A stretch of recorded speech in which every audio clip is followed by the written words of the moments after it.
Hi friends, good morning అండి అందరికీ. Happy Sunday. Welcome back to my channel.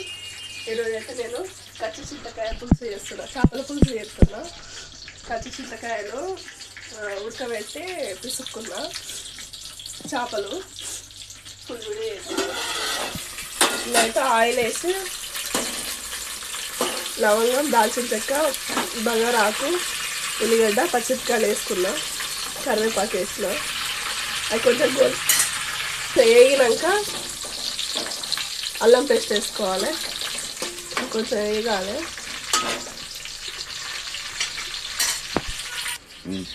ఇలా అయితే సరిపడ కారం వేసుకుంటున్నా, చింతపులుసులోనే సరిపడ కారం వేసుకుంటున్నా. మీరు కారం ఎంత తింటారో అంత వేసుకోరు. మేమైతే కొంచెం హెవీగానే తింటాం, ఎందుకంటే కొంచెం జలుబు కూడా ఉన్నది, అందుకే కారం ఎక్కువ వేసుకుంటాం. టేస్ట్ బట్టి సాల్ట్ వేసుకోండి.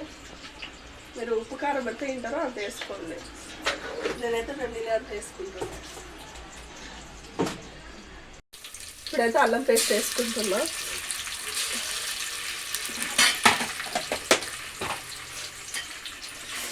అల్లం పేస్ట్ కొంచెం పచ్చి వాసన వేయడంలో వేసుకోవాలి.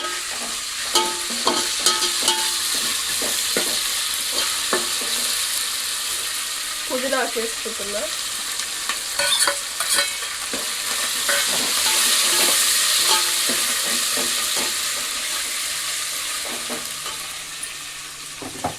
పసుపు వేసుకుంటున్నా, అన్ని తాలింపులనే వేసుకుంటున్నా.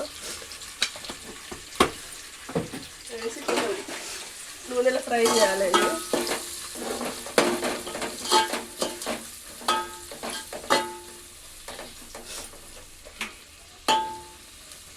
ఇలా కారపొడి ఉప్పు వేసి కలుపుకున్నా కదా. ఇప్పుడు ఈ పులుసుని అయితే ఇలా పోసి మరగబెట్టుకోవాలి.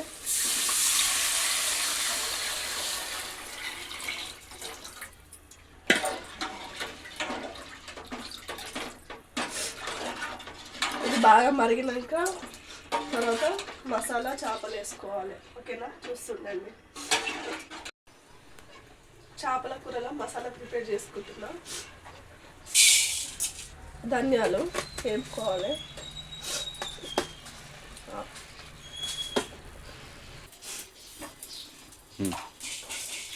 ధనియాలు, వాము, మెంతులు కొన్ని మన చేదు వస్తుంది, ఎక్కువ వేసుకోకండి.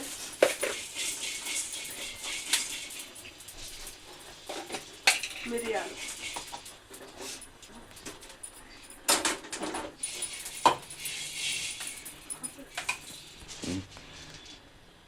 కూడా కొన్ని వేసుకోండి. ఇవన్నీ డ్రైగా వేపుకోవాలి, ఆయిల్ వేసుకోకుండా డ్రైగా వేపుకొని మిక్సీ పట్టుకోవాలి. నేనైతే ఇలానే ఎప్పుడు చేపల కూర వండినా కానీ ఇట్లనే వేస్తాను. మసాలాలన్నీ పట్టి వేస్తాను. ఆనియన్స్ కూడా వేపుకోవాలండి. అప్పుడంటే ఆనియన్స్ పొయ్యిలో కాల్చి చేసేది, కానీ ఇప్పుడు నాకు పొయ్యి లేదు కాబట్టి కడాయిలోనే వేపుకుంటాను నేను. ఇవన్నీ వేగినాక మిక్సీ పెట్టి చేపల పులుసు ఎంత మరుగుతే అంత టేస్ట్ వస్తుంది. పులుసు మసులుతుంది. ఇదైతే నేను మసాలా ప్రిపేర్ చేస్తున్నాను. ఓకేనా, చూస్తుండండి. ఇదిగోండి, ఇప్పుడు మసాలా అన్ని మిక్సీకి వేసి పట్టుకున్నా. మసాలా దీంట్లో వేస్తున్నా.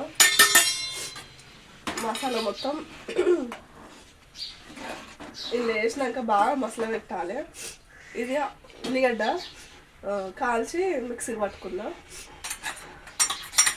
ఇది కూడా ఇలా వేసుకుని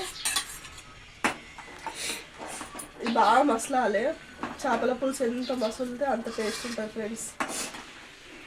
నేనైతే ఎప్పుడు ఇట్లనే చేస్తాను. కొంచెం స్పైస్ ఎక్కువనే ఉంటుంది, ఎందుకంటే ఇంట్లో అందరికీ జలుబులు, దగ్గులు, జ్వరాలు వస్తున్నాయి. అందుకనే కొంచెం స్పైసీగానే చేస్తున్నా. ఓకేనా, పులుసు మరిగింది. పులుసు మరిగినాక చేపలు వేసుకోవాలి ఫ్రెండ్స్. అంటే ఒక్కొక్కటి వేసుకోవాలి, ఒకటేసారి మొత్తం గుమ్మరి వద్దు.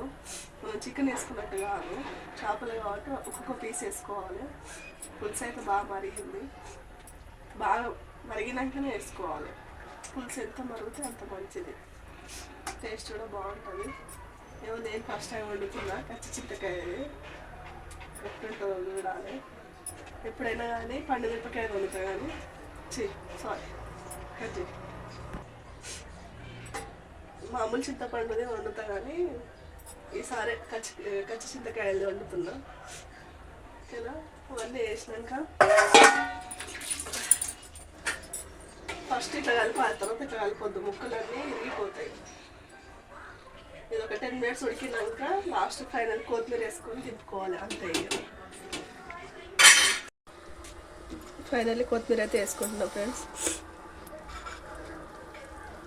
రెడీ అయితే అయిపోయింది చేపల పులుసు, కచ్చి చింతకాయ చేపల పులుసు. కొత్తిమీర వేసుకున్నాక దించుకోవాలి. పులుసు అయితే రెడీ అయిపోయింది. ఇంకా చల్లారినాక తినాలి, బాగుంటుంది టేస్ట్ అయితే. ఇక ముక్కలు ఇవ్వండి, కలపొద్దు, ఎక్కువ కలిపినామంటే ముక్కలు ఇరిగిపోతాయి. ఓకేనా, అయితే చేపల పులుసు రెడీ అయిపోయింది. ఎలా ఉందో కామెంట్ చేయండి ఫ్రెండ్స్. ఓకేనా, ఇదైతే మా చేపల పులుసు రెడీ అయిపోయింది, కచ్చి చింతకాయల చేపల పులుసు.